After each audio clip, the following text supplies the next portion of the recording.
विगत 19 सितंबर से प्रारंभ हुए 10 दिवसीय गणेशोत्सव का आज अनंत चतुर्दशी के पर्व पर बड़े विधि विधान पूर्वक समापन हुआ। इसके साथ ही भक्तों के घरों से सार्वजनिक गणेशोत्सव मंडलों में विराजित गणेश प्रतिमाओं के विसर्जन का दौर आज शुरू हुआ। सभी भक्तों ने अगले बरस तू जल्दी आ कहते हुए अपने लाडले बापा को उनके निज धाम जाने हेतु विदाई दी। शहर पुलिस आयुक्तालय अंतर्गत घरों में विराजित गणेश प्रतिमाओं के विसर्जन हेतु वडाली के प्रथमेश तालाब व छत्ती तालाब सहित रेवसा व वलगांव से होकर गुजरती पीढ़ी नदी के घाटों पर विसर्जन की व्यवस्था की गई, जहाँ पर आज सुबह से ही भावी श्रद्धालुओं की घरेलू गणेश प्रतिमाओं का विसर्जन करने हेतु भीड़ उमड़नी शुरू हुई। इसके साथ ही शहर सहित जिले में सार्वजनिक गणेशोत्सव मंडलों की गणेश प्रतिमाओं का भी नियोजन पूर्वक विसर्जन करने का दौर शुरू हुआ।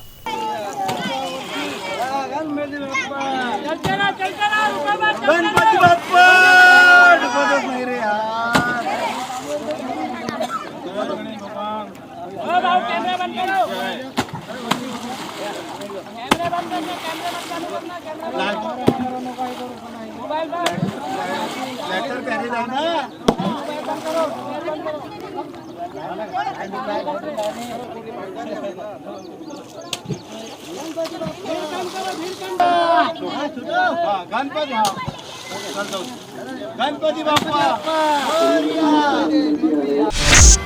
अमरावती शहर में रहने वाले नागरिकों को प्रथमेश तालाब अथवा कृत्रिम टैंक पर विसर्जन हेतु न जाना पड़े और घर के सामने ही विसर्जन करने की सुविधा उपलब्ध हो, इस बात के मद्देनजर मनपा प्रशासन द्वारा आज अमरावती शहर में 5 मोबाइल कृत्रिम टैंक व विविध इलाकों में 30 कृत्रिम टैंक की व्यवस्था की गई। अपने घरों के सामने आने वाले इन कृत्रिम टैंकों में कई भाविक श्रद्धालुओं ने अपने लाडले बापा को विसर्जित करते हुए विदाई दी।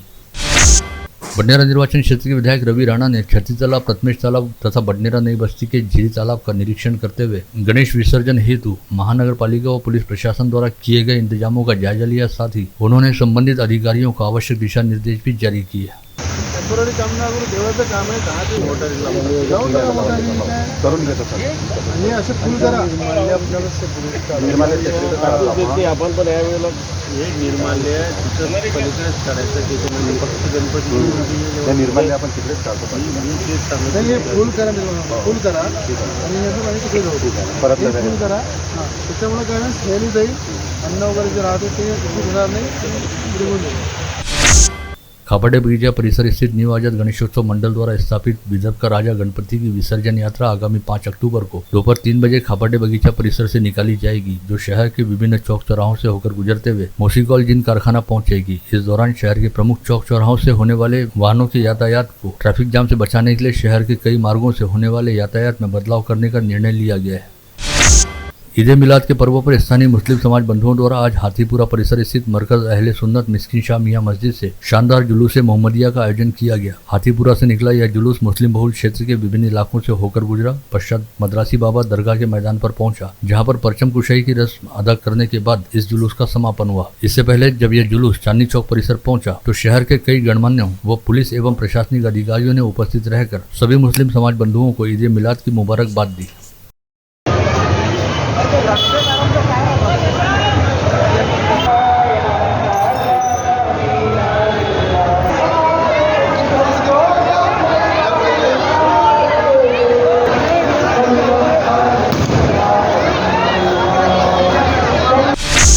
इसके साथ ही बडनेरा की नई बस्ती में ईद ए मिलादुन्नबी का जुलूस बड़ी धूमधाम के साथ निकाला गया और जुलूस मोहम्मदिया का जगह जगह स्वागत भी किया गया। जुलूस में शामिल लोगों के लिए जगह जगह पर शरबत, नाश्ते, खीर व हलवा जैसे खाद्य पेय पदार्थों का वितरण भी किया गया।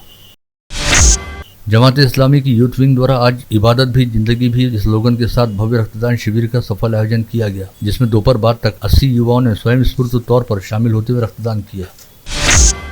2 दिन पूर्व भाजपा शहराध्यक्ष व विधायक प्रवीण पोटे पाटिल ने शहर भाजपा के 5 नए महासचिवों की नियुक्ति करने के साथ ही महिला शहराध्यक्ष व भारतीय जनता युवा मोर्चा के शहराध्यक्ष की नियुक्ति की घोषणा की थी। ऐसे में अब सभी की निगाहें इस बात की ओर टिक गई है कि शहर भाजपा की शेष कार्यकारिणी के पदाधिकारियों व सदस्यों के नामों की घोषणा कब होती है। इस बारे में मंडल न्यूज के साथ विशेष तौर पर बातचीत करते हुए भाजपा शहराध्यक्ष व विधायक प्रवीण पोटे पाटिल ने कहा कि भाजपा की नई शहर कार्यकारिणी गठित करने की उन्हें फिलहाल कोई जल्दबाजी नहीं है तथा शहर कार्यकारिणी के मौजूदा पदाधिकारियों द्वारा बेहतरीन काम किया जा रहा है। ऐसे में उन्हें पद से हटाने का फिलहाल कोई औचित्य भी नहीं है। विधायक पाटिल के मुताबिक कुछ नए व पुराने नामों का बेहतरीन तालमेल स्थापित करते हुए अगले 1 से 1.5 माह के दौरान आधिकारिक तौर पर शहर भाजपा की नई कार्यकारिणी घोषित की जाएगी, जिसमें पार्टी के उन सभी समर्पित व निष्ठावान कार्यकर्ताओं को स्थान मिलेगा जो पार्टी के लिए सक्रिय रूप से काम करते हैं।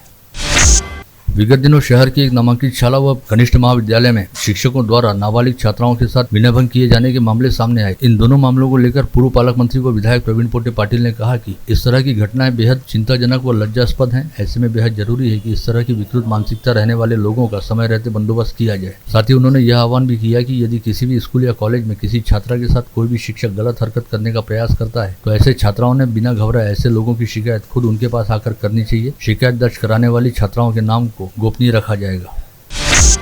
गत रोज संभागीय राजस्व आयुक्त तथा विभागीय क्रीड़ा संकुल की समिति उपाध्यक्ष निधि पांडे की अध्यक्षता में विभागीय क्रीड़ा संकुल कार्यकारी समिति की बैठक संपन्न हुई, जिसमें शामिल होते हुए विधायक सुलभा खोड़के ने कहा कि विभागीय क्रीड़ा संकुल व क्रीड़ा प्रबोधिनी में विविध खेल व क्रीड़ा प्रकारों के शिक्षण व प्रशिक्षण तथा स्पर्धा के आयोजन की अच्छी सुविधा है। इस संदर्भ में और भी बेहतरीन नियोजन करने पर नावीन्यपूर्ण खेलों की सुविधा तथा राष्ट्रीय स्तर वाली स्पर्धाओं का आयोजन हो सकता है, जिसके लिए क्रीड़ा संकुल व क्रीड़ा प्रबोधिनी में इंफ्रास्ट्रक्चर को बढ़ाए जाने की जरूरत है। श्री चिंतामणि नगर स्थित श्री चिंतामणि विनायक गणेश मंदिर में मंगलवार को विधायक रवि राणा के हाथों महाआरती संपन्न हुई। इस मंदिर में चल रहे 10 दिवसीय गणेश यज्ञ के 8वें दिन विधायक राणा ने यज्ञ कर्म में शामिल होकर आहुति अर्पित की और श्रीमद जगतगुरु रामानंदाचार्य मौली सरकार से आशीर्वाद भी प्राप्त किया। संभागीय राजस्व आयुक्त निधि पांडे ने लोकतंत्र की मजबूती के लिए नए मतदाताओं के पंजीयन को आवश्यक बताते हुए कहा कि लोकतंत्र मजबूत करने के लिए नागरिकों ने अपने मताधिकार का अनिवार्य तौर पर प्रयोग करना चाहिए। साथ ही 17 व 18 वर्ष की आयु पूर्ण कर चुके नए मतदाताओं ने अपने नामों को मतदाता सूची में दर्ज करवाना चाहिए। मनपा के 23 प्रभागों के अंतिम वर्ष का साफ सफाई के ठेके की समयावधि बढ़ाकर देने का अनुमति पत्र तत्कालीन आयुक्त प्रवीण आष्टीकर द्वारा स्वच्छता विभाग को दिए जाने के बावजूद विगत 3 माह से 9 ठेकेदारों को यह पत्र नहीं सौंपे जाने से संबंधित ठेकेदारों ने मनपा उपायुक्त मेघना वासनकर को ज्ञापन सौंपकर बकाया बिल के साथ अनुमति पत्र देने की मांग की है। मनपा की इस कार्यप्रणाली से संबंधित ठेकेदारों में तीव्र असंतोष व्याप्त है। धनगर आरक्षण के लिए कांग्रेस नेता व सांसद राहुल गांधी से चर्चा करते हुए इस आरक्षण का निपटारा करने का प्रयास किए जाने का आश्वासन कांग्रेस नेत्री व पूर्व मंत्री विधायक यशोमती ठाकुर द्वारा दिया गया। साथ ही विधायक ठाकुर के हाथों अनशनकर्ता को जूस पिलाकर धनगर समाज का अनशन समाप्त किया गया। की आपल्याच महाराष्ट्रातल्या मुली तिथे त्यांचं तिथे लग्न रोटी बेटीचे व्यवहार झालेले आहेत आणि त्या राज्यांमध्ये त्यांना एसटी आणि एससी असे आरक्षण देण्यात आलेले आहे। मग आपल्या राज्यामध्ये का नाही हा प्रश्न नक्कीच माझ्यासमोर आहे आणि हा सगळा प्रश्न सन्माननीय राहुलजींसमोर ठेवणं हे आमचं कर्तव्य आहे, ते आम्ही ठेवू आणि बिलकुल आग्रहाने त्याच्यासोबत या आंदोलनासोबत आम्ही सामील आहोत की धनगरांना आरक्षण मिळालं पाहिजे आणि त्या अनुषंगानं जे काही कॉन्स्टिट्युशनल डेव्हलपमेंट आहे, सेंट्रल गव्हर्नमेंटमध्ये ज्या काही गोष्टी कराव्या लागतात त्या आम्ही करण्यासाठी पूर्ण आग्रही आहोत।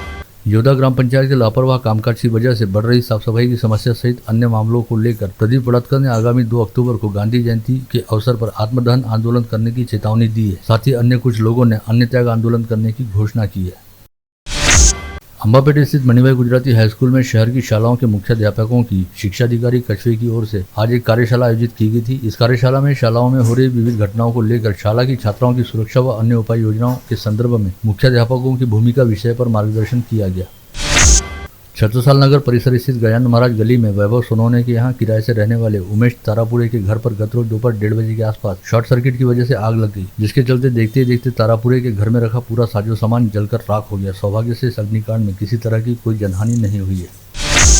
गाड़गीनगर पुलिस थाना क्षेत्र अंतर्गत दत्तकृपा कॉलोनी में किराए का कमरा लेकर रहने वाले संजय राठौड़ नामक युवक का शव उसके कमरे में फांसी के फंदे पर लटका पाया गया। संजय राठौड़ नामक यह युवक संत अच्युत महाराज हार्ट हॉस्पिटल में सिक्योरिटी गार्ड के तौर पर काम किया करता था। गाड़गीनगर पुलिस मामले की जांच कर रही है। मोर्शी के पास स्थित दुर्गवाड़ा गांव में अंकुश बैस नामक 25 वर्षीय युवक ने गत रोज दोपहर 12:30 बजे के आसपास अपने घर में फांसी लगाकर आत्महत्या कर ली। पुलिस द्वारा मामले की जाँच की जा रही है। भरूच तहसील के बिनोड़ा शहीद पुलिस थाना क्षेत्र अंतर्गत अलोड़ा गांव में रहने वाले सचिन वानखड़े नामक 40 वर्षीय व्यक्ति ने शराब के नशे में धूत होकर अपने ही घर में फांसी का फंदा लगाते हुए आत्महत्या कर ली। यह घटना कल दोपहर 1 बजे के आसपास घटित हुई थी। ग्रामीण अपराध शाखा के दल ने विभिन्न थाना क्षेत्र में चोरी की घटनाओं को अंजाम देने वाले परतवाड़ा शहर के 2 शातिर चोरों को गिरफ्तार कर उनके पास से 1,63,000 रुपए का माल जब्त किया। दिल्ली से चुराई गई कार पर सांगली के वाहन की फर्जी नंबर प्लेट लगाकर उसे अमरावती में चलाए जाने की जानकारी मिलने पर पुलिस की शिकायत पर गाड़गीनगर पुलिस ने विजय त्रिकोटी व राहुल शिल्के के खिलाफ धोखाधड़ी व जालसाजी का मामला दर्ज किया। राजापेट पुलिस में 2 युवतियों की गुमशुदगी को लेकर शिकायत दर्ज कराई गई है, जिसके चलते राजापेट पुलिस ने अतुल मंगल कार्यालय के पास रहने वाली अस्मिता ज्ञानेश्वर मोहोड व नया सातुर्णा MIDC परिसर में रहने वाली नेहा प्रमोद भगत नामक 2 युवतियों की तलाश शुरू करते हुए उनके नाम व छायाचित्र जारी किए हैं। साथ ही सभी नागरिकों से आह्वान किया है कि यदि इन दोनों के बारे में किसी भी तरह की कोई जानकारी है तो तुरंत राजापेट पुलिस को सूचित किया जाए। 15वें वित्त आयोग के तहत किए गए 2 विकास कामों के देयक अदा करने के साथ ही कमीशन मांगने वाली मावली जहांगीर गांव की सरपंच महिला और उसके पति मनोज बुंदीले को भ्रष्टाचार प्रतिबंधक विभाग के पथक ने गत रोज 4000 रुपए की रिश्वत लेने के मामले में दर दबोचा।